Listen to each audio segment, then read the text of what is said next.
Hi, this is Bill Stinnett, and welcome back to the Male Sales Excellence series.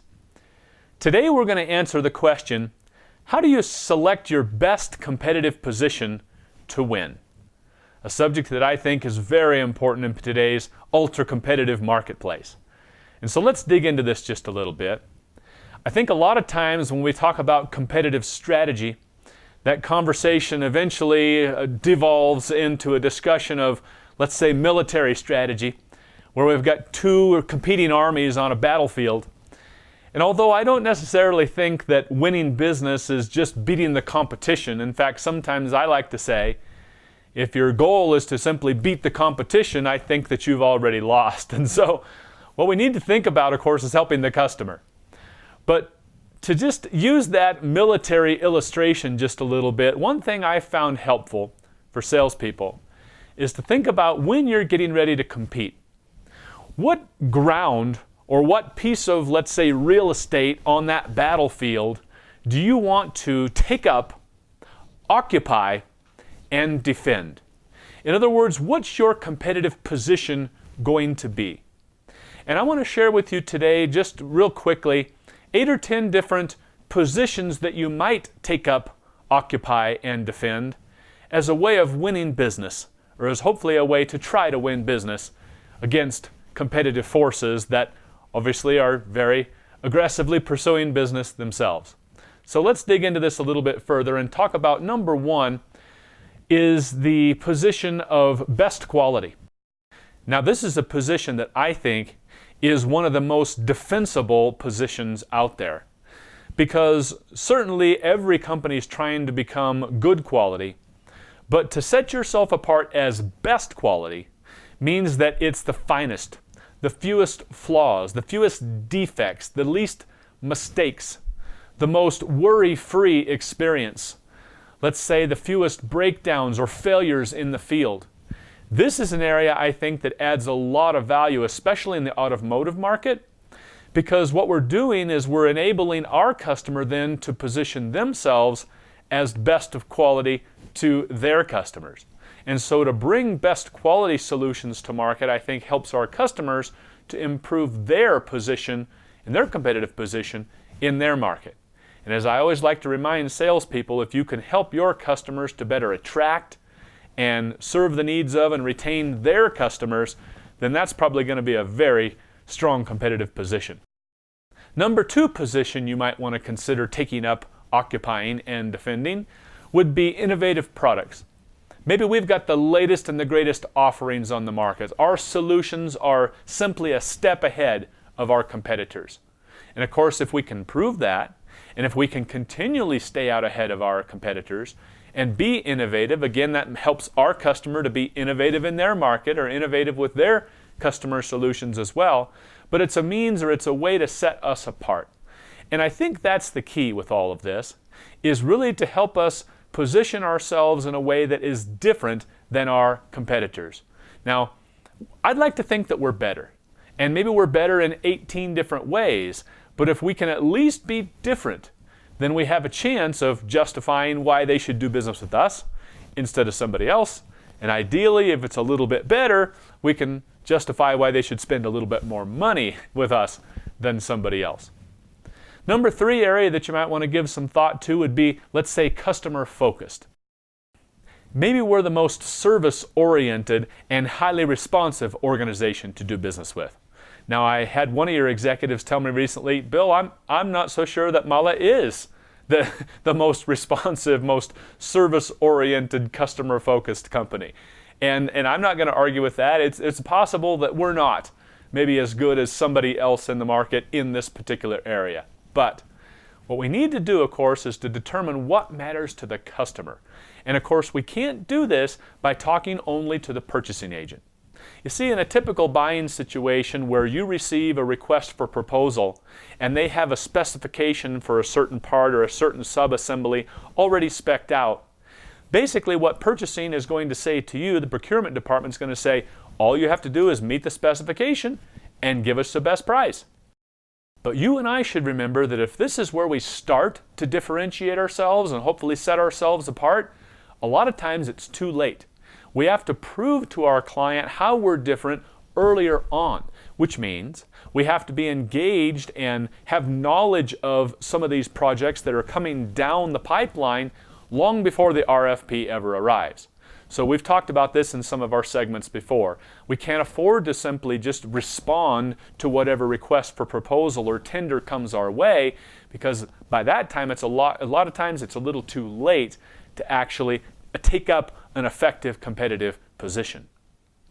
Another thing we should give some thought to, another way to, let's say, differentiate ourselves would be to say we're the simple and easy vendor to deal with. Man, we make your life simple. We take the headaches out of dealing with your vendors. Now again, here's an area that maybe we're not the best, but if we can come up with an example, or we can point to ways that we help to simplify the customer's life, I think that can make a huge difference. That saves them time, right? That minimizes headaches to the client. And I did have one example as I was doing my research in here at DAF. One of your executives shared a story with me where we were up against a specific low-price Chinese competitor. And although we weren't the lowest price, we ultimately won because of a few factors. Number one, we had a prior relationship with the client. We'd done a business with them over a period of time. We've proven ourselves, if you will. We have a lot of specific expertise in their business. Because we've worked with them and because we have some knowledge of what they're trying to do in the marketplace, we were able to come with solutions or help them develop solutions that some of these low-priced competitors just didn't have the expertise available to help the client in that way. But number three, a point he made, he said, we decided to become the easiest to deal with. Now that can be challenging. But if we, I think, put our heads together and decide as a team that we're going to go forward into the marketplace and offer an easy to deal with or a simple positioning, if that's going to be the position we want to take up, we're going to have to back it up now in terms of our actions. But that can be a very effective position, especially when we're competing against somebody else who's lower price. But there again, if easy to deal with really matters to your client, then we can position ourselves accordingly. But I feel like I must repeat one more time, your procurement department's not going to share that with you. You're going to have to get upstream a little bit. We're going to have to talk to engineering, talk to quality, talk to the marketing folks, talk to the product management people, deal with the people that are going to be taking the parts and the sub-assemblies, the pieces, the components that we offer, putting them together and then shipping them to customers. If we can make their lives easier, then we've got an effective position. Number five, maybe we're just the most client intimate, which means we understand their business and their world. Now this points back to the example I just shared with you, the DAF example, about having specific market expertise. If this is something that we can demonstrate or we can set ourselves apart, then again, this is a great way to differentiate ourselves, and hopefully this is something that not all of our competitors are necessarily going to have available to them. Maybe we're the technology leader. We come out with products and services that are on the very cutting edge of science and technology. Now, if we can take up and occupy and defend this space, I think this is one that's a strong suit for Mahle because we've got so many examples about where we've done so. And once again, we're going to have to sell the value of this technology leadership, this thought leadership, if you will, to those who can actually care about that. And a lot of times I think that we find procurement simply playing the game of we don't care about those things, all we care about is just who's the lowest price. But you and I should know that that's not always true in the DAF example and another example I'll share with you in just a few minutes. The next one, of course, is thought leadership. And what thought leadership points to is bringing fresh and new ideas. Maybe this is the future forward-looking approach that we have toward, let's say, minimizing emissions for a better environment. If we can come with new ideas about how to improve their products and services, maybe in some cases things they haven't even thought of yet, then we're bringing the value of our ideas, not just the value of the product that we're delivering itself. Number 8, and this is I think a really important one, is to become the low-risk provider. Now, this one I think has got some real merit, and the longer I spend in this profession, the more I appreciate the value of minimizing risks to our clients. It's one thing to add value, but minimizing risk, on the other hand, I think is perhaps even more valuable. Basically, what we're saying here is we're going to help you to avoid embarrassment. We're going to help you to avoid mistakes. Maybe we're going to help them to avoid a recall. Maybe we're going to help them to avoid problems they'll have in the marketplace with quality in the future. And if we can help to minimize their risk, the risk to their customers, the dealers, the risk to the consumers, the drivers of these vehicles downstream, to minimize risk is in essence to increase value. And I got to tell you, when at the end of the day your customer can't really tell the difference between this item and this item that we're selling, I mean, the specifications are identical, they look the same to me, a lot of times what sways their decision one way or the other is which one is the lowest risk step to take. So give some thought to that and think about how you can position yourself as the low risk supplier as you go in. Number 9 is the low cost leader. Now, of course, this is a position that so many companies think they want to take up, but I got to tell you, it's never been that effective for me.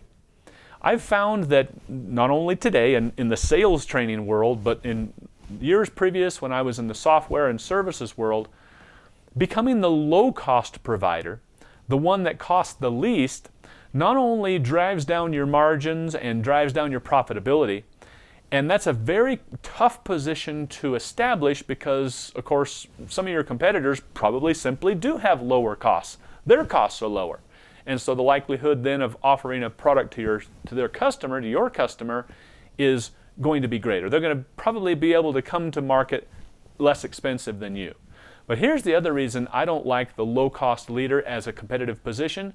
All it takes is some company to decide they're going to drop their price even lower, and they take away your competitive advantage immediately. And so I think this is a dangerous one, and certainly while I don't want to be astronomically higher, what I'm always looking for is a way to position myself to be maybe better in some ways, different in some ways, and maybe a little more expensive. Now, I can't be double the price, but I can be a little bit more expensive and command that premium through differentiation in some of these other areas. And number 10, and this is the one that might have the greatest merit for all of us, is the partnering approach. How we work with our customer to solve business problems. How we work with our client to solve problems for their customer. And this was an example, or it came, I think, through in an example that one of your managers shared with me that for Daimler trucks. The idea here was that they worked together to really co-develop a product based on customer demands and specifications. Now, this was something that was never available on the market before, something that, yes, our competitors could probably have bid on, but because we co-developed it, because we built in the expertise and built in the differentiation all along the way with their engineering team, it only made sense to do business with us. And in fact, what the story I was told is there was very little competitive pressure at all. Oh, they probably had to go out for some other bids. Most companies do have to prove that. But when we can establish ourselves as a partner out front and really basically sell a solution to help them sell more to their customers, we're basically partnering for them to capture more market share, to deliver a value proposition to their customers that none of their competitors can match, then we're really differentiating ourselves in a spectacular way. So I hope that some of these ideas have merit to you. All I want you to give some thought to is which of these positions do you want to take up, occupy, and defend. You can't be all of these things. But I think in every opportunity we should look at and look at the various ways that we could maybe, let's say, position ourselves, decide which one's best for us to win this piece of business now, and move forward in that way. Hope these ideas are useful to you, and I'll see you again soon. Bye-bye.